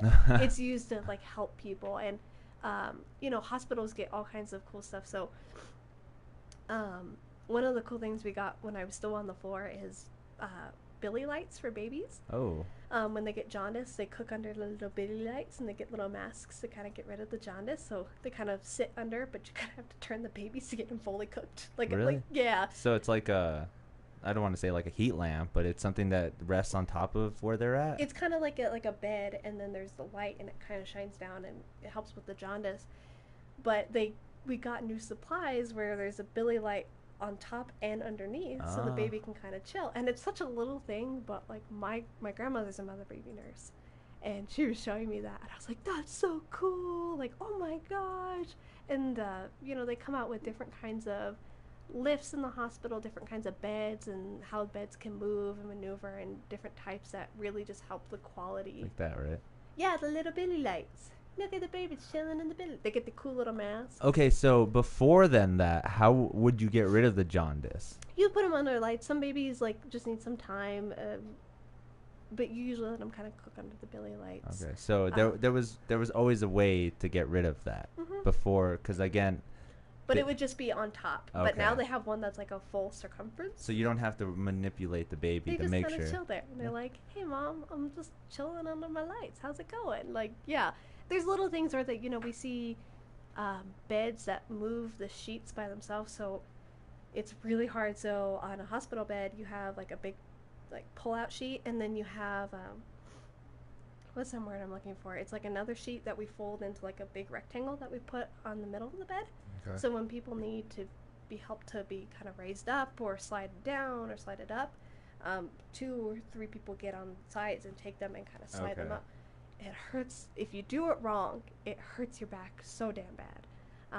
I mean, I would imagine you're lifting like 200-pound people. Yeah. I mean, I was like, and I'm super, super tiny, so when I would have to do it, but now they have beds that they have like we tuck in the sheet and it does it for you. So you're not hurting yourself. You're not causing a weird kind of bumpy transition for the patient, and it's just kind of a nice, you know, ease sort of thing. So little things like that improve a quality of life. You know, quantity is not always everything. Quality can, you know, plays an importance with a lot of people. Yeah. Having a good quality of life. You know, like my grandpa uses hearing aids. And I'm sure he loves, you know, the idea of being able to hear when he clicks them on. It helps his quality of life, even though he can still hear, just not really as well. Yeah, I mean, our glasses help us just the same way too. I mean, we were just talking about it earlier. It's like I'm so blind, I can't even read the phone number off the wall. I mean, you're like, my eyes still like I can see color and stuff, but I can't really read. But these are kind of nice to help that quality of life. It does, yeah. I would rather be able to see what I'm doing than to help me whatever I'm doing, because again, my quality of life is to see better, not to just like struggle with a blurry object in the mist. Yeah. Which is just weird to think about. Yeah, it was like little things like that. But I think technology is a really, really cool thing. You see technology develops. Like I said, medical is the best way I can think of it, because they're always coming out with super cool, you know, gadgets and different ways to do all kinds of different stuff that I think it's just really, really cool and super, super helpful. It will make a difference now and in long term with people's quality of life. So in just in that aspect too, it's just always going to get better. I hope so. I mean, even just thinking 10 years ago, in the medical field, there is more technological advances than there was back then, right? And that's only 10 years. Yeah. We're not even talking about when the X-ray was first invented or when something like that came out. Yeah, absolutely. So I could just imagine what is going to come out for more advanced surgeries, because I like to think of like a video game where a surgeon is just going to put on like a VR, and he's going to be able to get rid of some disease or some kind of muscle tissue or something that's not supposed to be there with ease, like a video game. Well, when we talked about that, my boyfriend and I talked about that. We've been together for a very long time. Shout out to that guy. I'm like, thumbs up, Diego, for like not killing each other for the last couple of years. But we talked about that too, because you know, I got in the discussion where I'm like, you know, when do you think it's an appropriate time to give your kid a cell phone? Because I said I didn't get the only reason I got a cell phone in 6th grade, it was one of those $50 flip phones. Yeah. From T-Mobile. Okay. The only reason I got one is because I went to school out of district, and if I needed something or like, and there was no buses, so my parents would have to come pick me up. Okay. That was my way to communicate. It was limited text messaging. Like data wasn't a thing back then. 500 minutes. Yeah, all exactly. That bullshit, exactly. Yeah. I didn't get my first smartphone until the end of my junior year, like beginning of my senior year. Okay. And I got one of those like tiny little pink iPhones, and I just thought I was so cute. And like when I met my boyfriend, he had a Nokia phone. Like that's where we started. And I said, and it did everything I was supposed to do. And I said, the only reason I upgraded is because it got a little hard when everybody else had access to the internet, and teachers are making it, more accessible with schoolwork with apps and stuff like that. Okay, yeah, especially now in college. Yeah, so we were talking about that because I said, I don't see any point for a 14-year-old to have an $800 phone. I don't see that. To play games, I don't think so. But, like my boyfriend and I were talking, we're like, well, God knows, in 10, 20 years, what phones are going to look like, what accessibility is going to look like, and the norm is going to look like, because our norm is going to be very different than our kids. And I was like, he goes, we'll get there when we get there. And I'm like, I know. And I said, our kids are going to hate us because we're going to be like, back in my day, I didn't have access to the internet in the middle of the park until I was 18. Yeah, or you can at least see what you're doing now. Yeah, pretty much. And so we always talked about that as, like, when's a good time? But, God knows what a cell phone's going to be in 10, 20 years. I mean, I love to see the transition now because it looks like it's going to your wrist. Yeah. It literally looks like you will have your phone on your wrist. Yeah. I've seen the Apple Watches or, like, the iPhones. This scares the crap out of me with, like, the face scanners. Oh, yeah. Or the thumb recognition really quick now, too. I hate that. Oh, really now? It scares me. Okay, so I watch Shane Dawson. Do you watch his conspiracy videos? Yes. Okay, I have watched all of them. There's some that I'm like, that's a little bullshit. Okay. That's kind of stupid. There's some that I'm like, I didn't think about that. Oh, no. But one of the things is, like, facial recognition. Facial recognition. So my boyfriend's a computer engineer. He does a lot of coding and hacking and... We need that guy on. You need to tell him to come on. Yes. I was like, he does all of that. He's very well equipped, and he has trust issues. So one of the things is, like, we were talking about a couple months ago, we were joking about like engagement rings, like wedding rings. Like we were just teasing each other, engagement rings, wedding rings, and all that kind of stuff. And we talked about it like it was a day. Like one day we had talked about it, and then like on like 4 days later, he comes out into the living room and he goes, "You're not gonna believe what I just found on like my Facebook ads." And I was like, "What?" And he goes, "Engagement ring ads." And I'm like, "Well, have you Googled it?" He's like, "No, I haven't looked anything up." He's like, "I've never looked anything up wedding or engagement related on my phone ever." And he's like, "How does my phone know that I'm looking for engagement rings?" Because now it's pulling up Jared's and Zales and eBay ads for wedding rings and engagement things. And he's like, "That's fucking weird." Yeah. Like. And I was kind of weirded out too, and I was like, "Oh my gosh!" And there's a lot of things like not to trash on Apple because I have an Apple phone, which I'm gonna switch to because I hate this. I'm gonna go to Samsung. They're the third best phone now. They just dropped for very good reasons. Anyways, I was like, for very good reasons because I hate this phone. But a lot of their database with the iOS they say is secured. But so many things get leaked off of the iOS clouds for people. God knows, like, they have facial recognition, thumbprint, microphone access. Like, God knows what they have that may be private. So one of the things you can look at is, like, this was on one of Shane Dawson's videos, is, like, if you go to your photo album and type in, like, burlesque on the search, like, if you took some risque photos, they're all in a folder. They're all in one folder. Or, like, I looked it up, too. Like, I looked up cat on mine, and all the pictures of cats I had were in a folder that I had never made before. So, wait. So, it's not that the folder is there, but that your phone is recognizing these pictures. So, it can tell the difference between you and a cat. Me and a cat, or, like, a risque photo and a selfie, or, like, those kind of things. And I'm like, So this is a little troubling to you. This is very troubling to me. Okay. It scares like the living bejesus out of me. Nothing is private anymore. Okay. I am and I'm not a very private person. Like, I don't mind having personal conversations. Like, I'm totally for that. But like there's things like on my phone or things like there's nothing private anymore. There's nothing that's to yourself anymore that you can keep to yourself or enjoy by yourself. Like someone is bound to know, someone's bound to track you back to it. It's scary. Like there's God knows how many like cameras around the world that can track everywhere you've been in the last 5 minutes. Like there's always something or someone keeping track of you and keeping track of your interests and keeping track of your data and where you are and all these things that are just very unsettling. So that to you is unsettling. But out of the I'm just throwing a number out here, 33 million people in the United States, I'm pretty sure there's more, that concerned you that we have that much information on everybody. There's that balance, is there, but it's a matter of who has access to that information and what they decide to do with that information. It's maybe not the information as a whole bothers me, it's who has the access and who's doing what with that access. Does that make sense? Okay, so the fact that anybody can see anything that was ever sent or has been on your phone is troubling to you. Anything.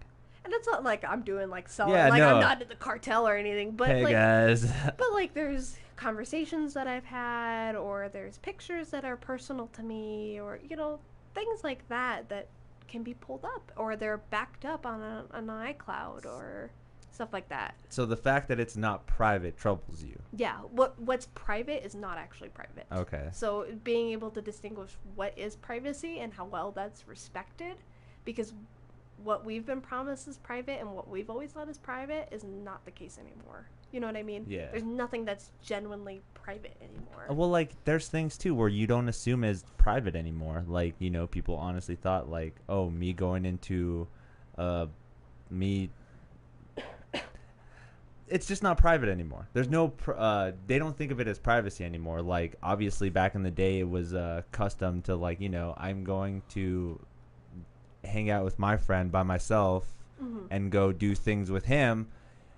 Why does this other friend need to know, or why do I have to post it on the media site so everybody knows what we're doing? Post my food, tag the restaurant, tag some friends, hashtags, all those little things link you to people. When people tag locations, and even if you don't tag locations, when I went to New York, I put a little album together on my phone. I had the pictures and I just made a little album so I could find the photos better. But it knew exactly where I was, what place in New York, what buildings. If I tapped on it, it would pull up a map of where exactly that location was. And I never tagged it anywhere, never posted these photos and tagged them. But it does that. I barely I drive through the parking lot of Walmart because I go pick up my friend sometimes, and it just says hey, you were at Walmart. Do you want to leave a review? Yeah. So it's, I don't know how unsettling it is. Everyone's going to know where I'm at anyways. If the way the technology is now, you should be able to find me right away if you want to. But I guess that's unsettling to certain people, right? Yeah. You don't. Well, the Snapchat thing, when you can turn on your locations for Snapchat. And you see everyone on the map. Yes, that is so creepy to me. I put it on for 2 days and I just got so creeped out where I'm I would look down at my phone, I'd be at work, and I go, all my friends and some people who added me on Snapchat know that I'm downtown at a hospital. They could come find me if they wanted to. I don't want people to come find me at work. I don't want people to or if I'm at someone's house, or if I'm going on a trip, or if I needed a family emergency. Yeah, or you were with your boyfriend and you had a jealous other friend who was I'm gonna go find out where she is. Yeah, or I'm just gonna pop by. Those are things where I'm that's not, if you need to know where I am, ask, or I will tell you. So you don't feel that the way that they approach that is acceptable? You're no, I'll let people know where I'm at when I want. Well, so I had a friend who was, she's a nurse where I work. She's such a sweet lady. And in my old job, there was a guy that I worked with who was a little weird. Okay. A lot of weird. And he would add and flirt with a lot of the nurses and add them on Snapchat, and they didn't think much of it. They're fine, whatever. They kept their Snapchats. So one of the girls who I worked with, she was out one weekend. She was telling me this. She was out one weekend having a couple drinks with her friends, just chilling. Because she had a weekend off. Yeah. And this guy, because he saw where she was on Snapchat, came to the bar and came to her table, freaked her the fuck out. Oh my god, that's and like she's one like, of those stories on YouTube. Yeah, she's like, what are you doing here? He's like, well, I saw you were down here at the bar. I figured I might pay a visit. And she's like, you're weird. What the hell? And like, would not leave her alone. That's so weird though, because like, honestly, I don't know who to side with on that point. It's weird. Because obviously he likes her and wants to, like, you know, interact with her. But he does this with everybody, and he's creepy. Okay, see, so then that's more of an unsettling thing too. Yeah. Then if it's just like, hey, I'm gonna go see where Stacy's at, and then next week I'm gonna go see where Melissa's at. That's a little weird. Well, and there's a difference between like, hey, I posted on Facebook or I tagged myself on Instagram. I'm at this, you know, I'm at the bar. I'm at, you know, Anodyne downtown. And you go, cool, like maybe I'll stop by and come say hi. And there's a difference between that communication rather than, hey, I was looking at the Snapchat maps and I saw randomly at Saturday night that you were here, so I decided to pop by and like interrupt your friend time. Like, that's weird. That does sound weird. That like. Oh, wow. That's the first time I've ever heard a story like that. As a girl, like, that would freak me As a man, I would be scared. Like, as a girl, that makes me so uneasy. Freaked yeah, out. because Yes. literally, it makes you think like somebody at a con that thought you were cool. They were like, hey, let's trade Snapchats. Or if I'm at home, they can come to my house. Yeah, like they know where my house is. Like, if you zoom in on that Snapchat thing, you can see an exact, like, Google Maps of what my house looks like what streets I'm on, like. So it's a little unsettling. Oh, it's so unsettling. I don't want anyone in my house. Like, unless, like, I invite you to my house, please don't come anywhere near my house. Like, that's weird. No, I had it on for, like, a day, and then I couldn't do it anymore because it just was really unsettling, like, when I was driving and stuff like that people could see where I was. And the only reason I turned it on is because when I went to a K-pop concert in Texas the other month, I wanted to get the nice filter, and you had to have your location on. Oh, I hate when that happens. Yeah, you had to turn on your location to get the cute little tag, which I didn't even get it, but that's the only reason I turned it on. And then people were messaging me that I hadn't talked to for a while, like, oh, I didn't know you were in Texas. Where are you at in Texas? Like, oh, what are you there for? And like suddenly everybody knows, like, where I'm at. Yes, and I'm like, yeah, I haven't talked to you in like 7 years. What does it matter? Why does it matter that I'm in Texas? Yeah, like stuff like that. That's why it turned off. I'm like, that was like, bye, Felicia, goodbye. So it's dang, that's crazy to like. You like your privacy, but yet in this day and age, there's really no privacy. There's no such thing as having a private life anymore. Someone will know eventually, and I'm like, ooh, rather not. So then, does that mean we can't keep any secrets then? Oh, I'm sure you can. I'm sure nothing is a secret nowadays. Anymore, like. Everything's recorded. Everything's tracked. Everything has a link to it. Like, I don't think you could get away with anything. I think everything's always recorded.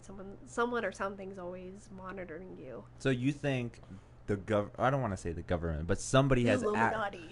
somebody has access to quick anything, like say our webcams or the microphones, our phone mics, whatever. They have the access to it right away. Oh, I like would put money on it. Yeah, absolutely. Wow. I can see that too, but the thing I'm skeptical is what they would do with it. Yeah. Like, if you really want to see like my photo album, or you want to see my search history, dude, that's on you. I can iCloud drop it to you if you want to see my New York adventures. It's totally easier that way, instead of it having be like a privacy thing where it's like, we're not really looking at all of America's things, but in hindsight we are. There's always going to be like bad eggs too that take their skills and information and misuse it and are out to cause damage, and that's what makes me nervous. Is it's hard to tell who's going to do that, and things that you think are harmless that you have kept away can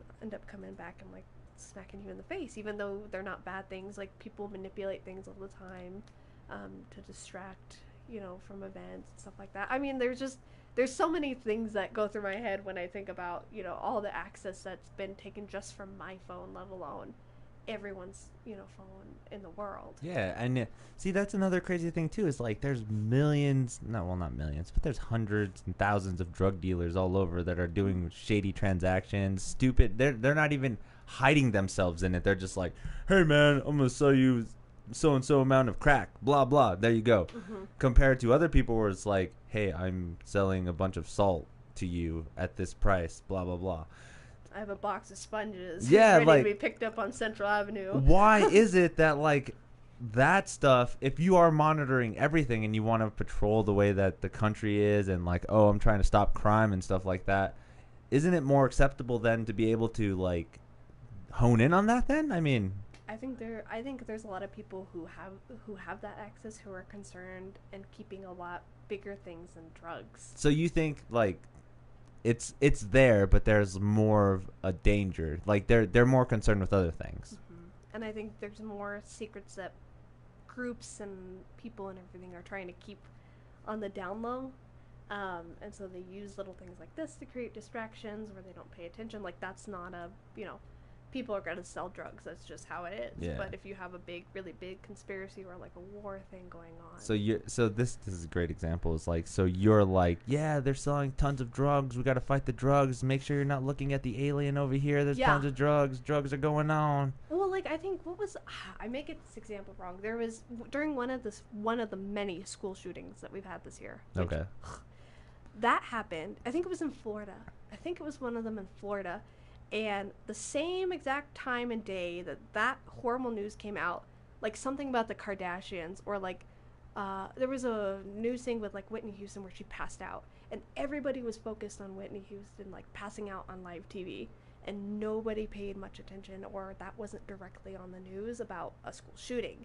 But everyone focused for like a week, and it was a trending thing on Twitter that she passed out on live television, and so there was things that come together at weird times and things that lay over, and people are more into like dramatic personal things with celebrities rather than paying attention to school shootings and politics and all that kind of stuff. Yeah. Like, there's not a whole lot of people.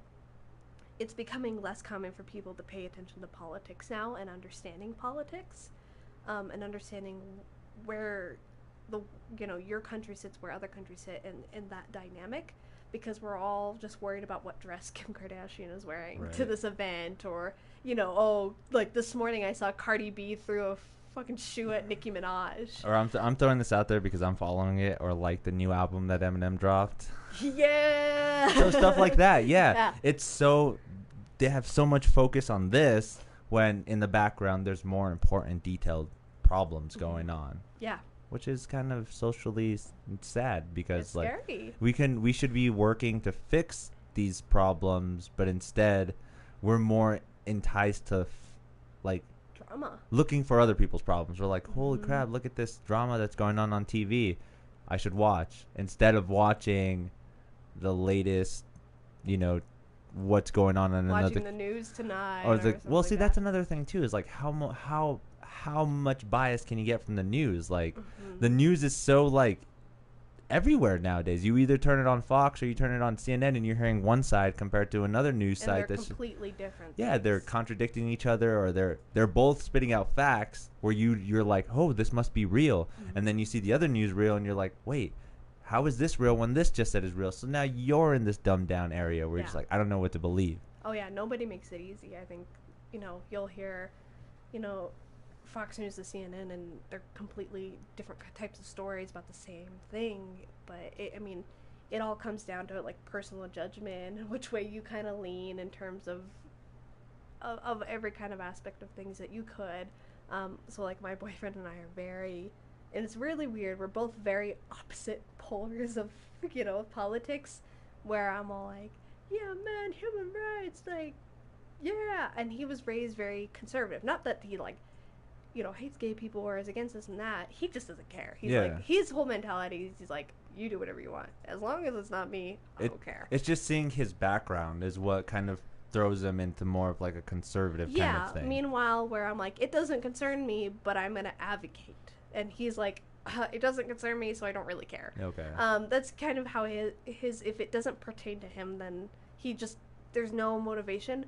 But, me, where I'm like, I'm an advocate. I think the only way to get somewhere is to push. Yeah. And you need lots of people to push, kind of thing. So, like, during the, with the election, I didn't have a side during the recent election, like, for example, because that was just... It was everywhere. It was everywhere. And, like, everybody, I think, at one point had points, good points, bad points, good aspects, bad aspects, and it was up to my judgment to kind of decide where I wanted to go with it. And I had a really hard time picking. I had a hard time with that election. I almost didn't want to vote, but I'm like, no, you have to vote. You know the statistics. Like, yeah, you don't want to be the person that makes it seem like you're not. Yeah, put your word out there. Like, you have a freedom of speech and you have a voice, so use it wisely. And like, my mom and I like would get together and we would watch new stuff together, and we would, you know, I was always reading stuff online. I was listening to other people. My boyfriend and I would talk about it every once in a while, like just talking and brewing your thoughts through, you know, your ideas, sorting out through complicated things that seem bad in your head. Yeah. But it was hard. Like, politics is not easy.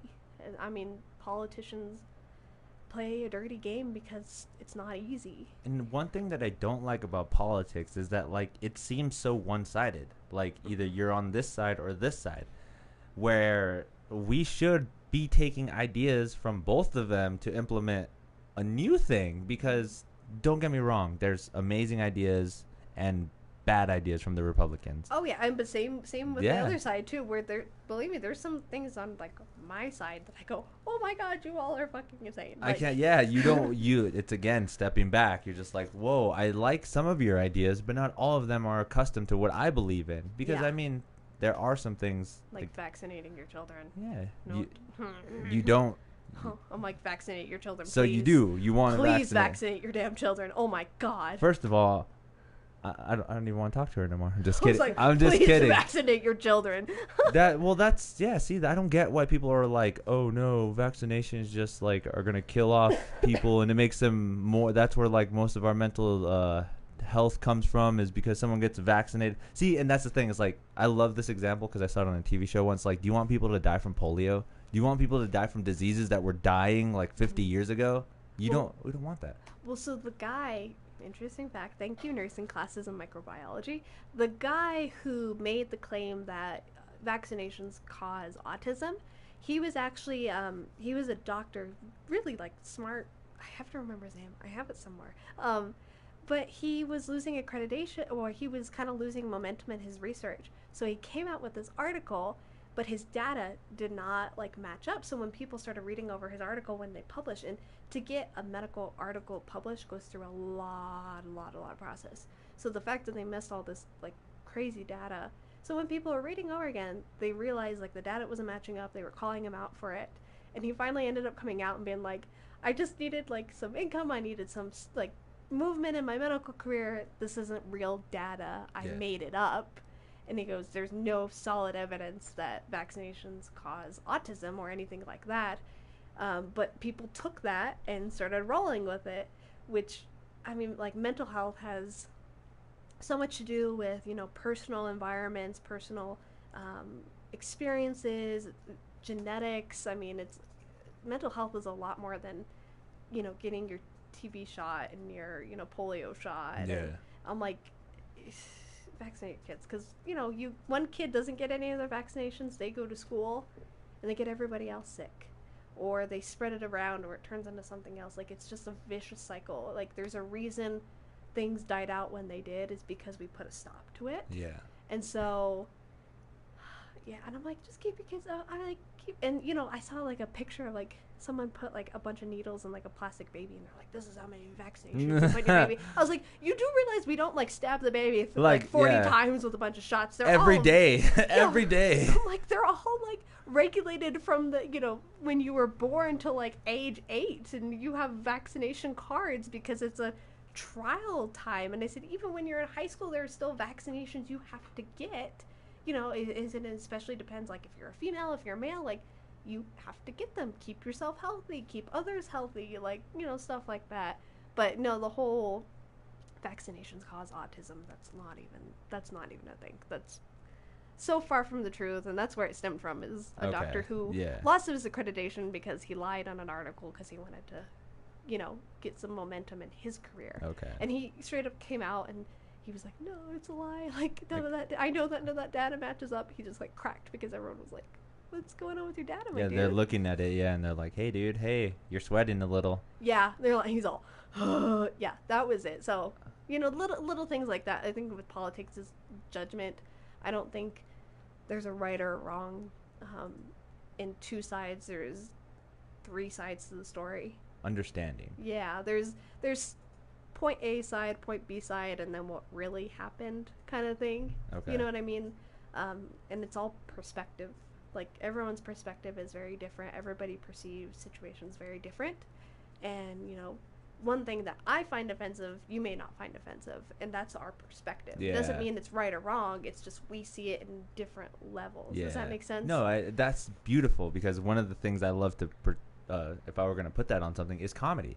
Mm-hmm. Like, you has to be, there's certain levels of comedy that are going to be acceptable for certain people, and it's not going to be acceptable for others. There's things that are funny to some people, and there's things that are not. Yeah. That's it. That's just it. There's a fine line. It's funny or it's not. Yeah. And again, it depends on the person that you're presenting it to. Mm-hmm. Because, I mean, you could probably make a room full of 50 people laugh, but that 51 person, that one person that's not laughing, that's just on him. Mm-hmm. That's just all on him. Yeah. Well, we make jokes. Like, my best friend, who, you know, I was talking to you with, who was from middle school. We make some very bad jokes. We both have, you know, a lot of, like, mental illness, like, in the background, but we joke about it. And so if you heard us, you'd be like, oh my God, those girls are really fucked up. Yeah. But it's our, like, coping mechanism to, like, laugh through the pain, or, like, laugh at the things that make us us. So we don't look at it as, like, this is a bad thing. It's just, it is what it is. So we make jokes about it. Some people don't find it funny, but we find it hilarious because it's not necessarily making light of like of an illness, but it's not taking it too seriously. No. When you take it too seriously, it just gets to your head. I get exactly what you say. I'm going to give you an example. I honestly feel that I am a little dyslexic. When I read a book or I read any kind of article, I have to, like, thoroughly read it once or twice because I'm jumbling up words that really mess me up. Yeah. But I can make fun of it. I know I can make fun of it. Yeah. Because, like, and here's what I say all the time. It's like, it's not that I'm dyslexic. It's just that I'm stupid. All right. Yeah. I'm just stupid. Don't get me wrong. I mean, I didn't want to read when I was growing up. So, unfortunately, that triggered my dyslexia and made it worse for when I got older. Mm-hmm. Now I see it so differently. I'm just stupid. Don't get me wrong. There are people that have dyslexia and they do have, like, and they struggle with it, and it's a real thing. Oh, we do oh my God, my friends, my best friend, she, like, will pick at me for my OCD things, like, and I genuinely, you know, I don't think it's right to take away, like, when people just use it as a casual thing, like, oh, I so OCD. I'm like, you don't understand. Yeah. This drives me nuts. There's OCD and there's OCD. Like, it makes, like, there's things that genuinely make me sick because of it. And there's so many different kinds of OCD. You know, there's repetition, there's, you know, colors or putting things in place or germs. Like, there's so many different types of OCD. Mine is very organization. But, like, my friends and I make joke of it. Or, like, when we were on the car making a road trip, I was adjusting stuff in the car, and she was giving me shit for it. And I wasn't upset. I was just laughing about it. Right. And or it would be like, or I'll, like, be in the middle of, like, a dinner table, and I'll be like, excuse me while I be neurotic, and I like switch the salt, pepper, and shakers around, and like set them up, and, you know, like, stuff like that, where I'm like, I'm gonna be neurotic and fucking annoying for 1 second while I adjust everything or pick at people's, like, faces and stuff.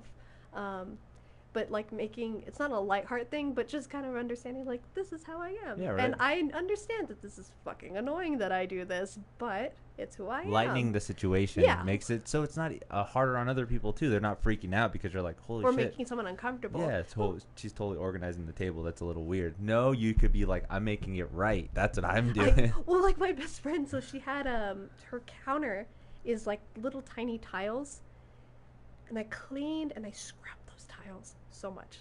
Like, I scrubbed them, and I was, like, putting all the mail in, like, order, like, I was putting it on terms of size, and there was a little teapot with a flower in it, like a little decor, and I was like, I'm gonna put it, like, right in the middle. But because of how the tiles were, there was no middle to match up with the... Yeah. I lost my shit. And so I was, like, standing there for 40 minutes, like, trying to find the middle. I was, like, pulling out, like, I was like, where's a ruler? And she's like, I'm not getting you a ruler. Like, bitch, I'm not getting you a ruler. Ruler. And I was, like, sitting it, and then I walked back, and I'm like, does that look like in the middle, and this and that?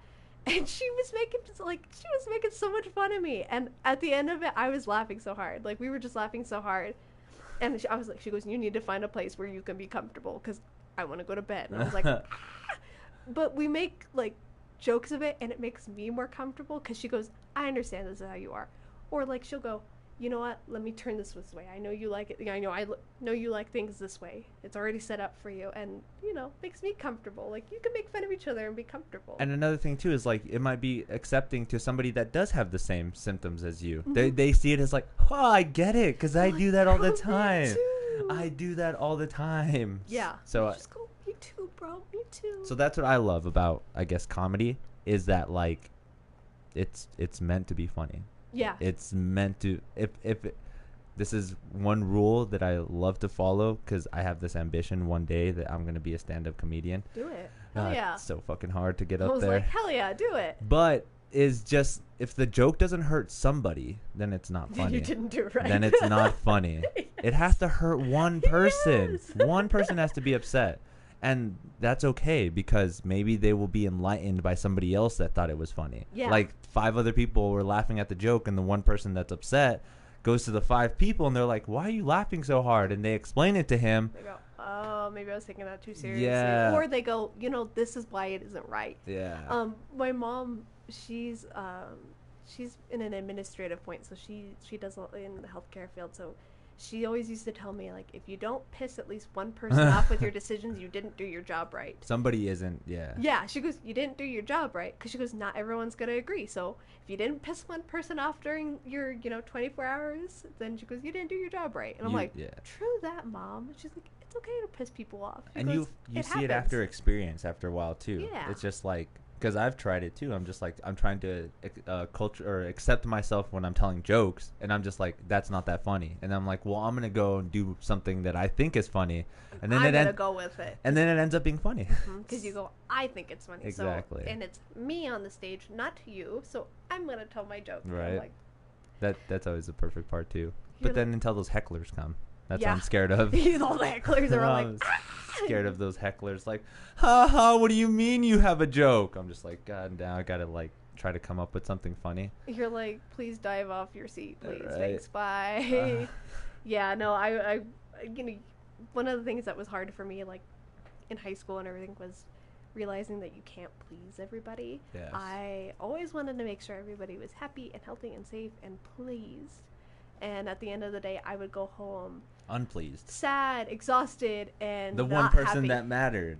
Yeah. And it's not selfish. It's not selfish to sit there and be like, I am important. Self-reflection. My happiness and my safety and my health is priority. Then you can take care of other people. And a lot of people find that wrong or selfish, but it's a lot to be able to be like, I am the most important person. My health is the most important thing right now to me. And then taking care of that, and then you can take care of someone else. Because I feel it brushes off. Yeah. The more healthy, the more happy, the more nicer that I am, the more it's going to show up to my friends and to my family that I'm doing good. So I'm going to show you guys that I'm doing good. I have the energy to do good, to build you up. And, like when I build my friends up in the cosplay community, it's because I have the energy to do it, and I have the confidence. So I'm like, yes, girl, like, take some of it. You're like, not the only one. Yeah, you're like, take some of it. Although, like, extrovert and introvert. So my best friend is an introvert, very heavily introverted, okay. And I'm very heavily extroverted. And she gets her, like, stimulus and her energy from her quiet time and, like, being with only one person or by herself, or she can only stay out in public for like 2 hours, like 2-3 hours is her max. Okay. She hates like big crowds, too much socializing, but I feed off of it. Like, that's why I go to cons all the time, and that's why I like the maid cafes, is because I feed off of talking to people. Yeah. And my boyfriend's an introvert. He's like immensely introverted too. He hates talking to. It's like, I'll just wait here. Yeah, he's so quiet, and people think he's being rude, but I'm like, he genuinely, like, if he doesn't see a point to saying anything, he won't do it. Yeah, and it's a lot of energy for him to do it and meet new people. But for me, it's like, it's a stimulus. Like, I really enjoy talking with people and meeting people, and making friends, and that's what keeps me happy and going.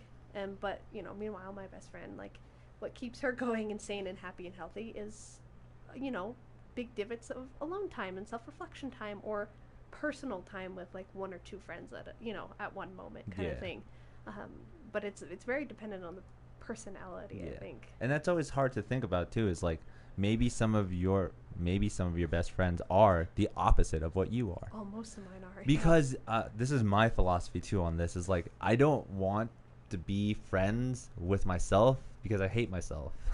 No one can hate me more than I hate myself. So why would I want to hang out with myself all the time? I'm always putting myself down. So that's no point of doing that. Yeah, you're like, no, that's my favorite thing is no one can hate me more than I hate myself. So like, might as well get people that are not like me. Yeah, no, I think that's why, like, for example, like with my boyfriend and I, why we haven't killed each other yet, is like if you look at us and talk to us, we're two different people. Not completely different, but very different people. We have a big gap on our thought process, on like personality wise, on all that kind of stuff, but it's like a nice balance. So we're able to have common interests and common personality traits, but we don't we always teach each other something different, and I think that's why it's been healthy, is because we're able to teach ourselves. Like, I'm a dumbass and I can't do math to save my life. Like, if I had to divide a 3-digit number by a 2-digit number, It'd take a while. I would probably die.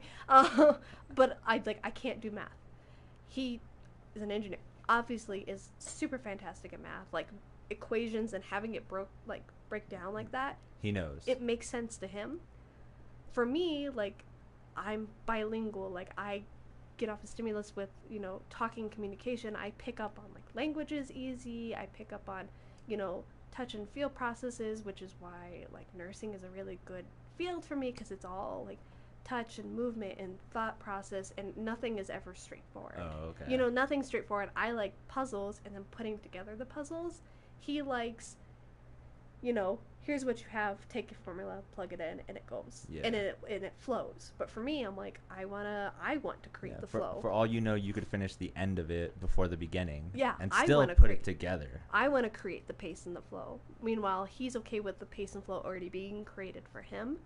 But it's still really interesting, because like when we talk about stuff, it's interesting to feel the different perspectives. So he would help me study for like math and all that when I was taking like statistics, because you have to take statistics for nursing, and like my entrance exam. And they were super simple problems, and the way he explained them, like I was so jumbled and my head was everywhere, because I'm like, I overthought everything. I'm like, well, I could do this and this. And he goes, no, super easy. Just put this here and it flows down. Yeah. So the way that we teach and talk to each other is very interesting. We butt heads sometimes, but it's interesting to, because you're pretty much getting two perspectives. Yeah, and every once in a while we like knock heads with each other, and then we're like, I'm gonna kill you. I love you, but I want to kill you. Right, that's that scenario where just like, you're like, but I love you. And you're like, cute. We've gotten into fights, like like the stupid bickering fights, and I got so mad at each other that I like picked up my water bottle, my phone, and my phone charger, and I was like, I'm going to the bathroom, and I like shut the door and locked it, and he's like, what are you doing? And I'm like, I don't want to look at you for 2 hours. And he's like, you took your phone charger? I'm like, yes. And I just stayed in there, and I came out, and I'm like, so I wouldn't kill you in your sleep. And he's like, fair enough. We're like, good now. We're Gucci. You want to go get food? I'm like, yeah, let's go get pizza.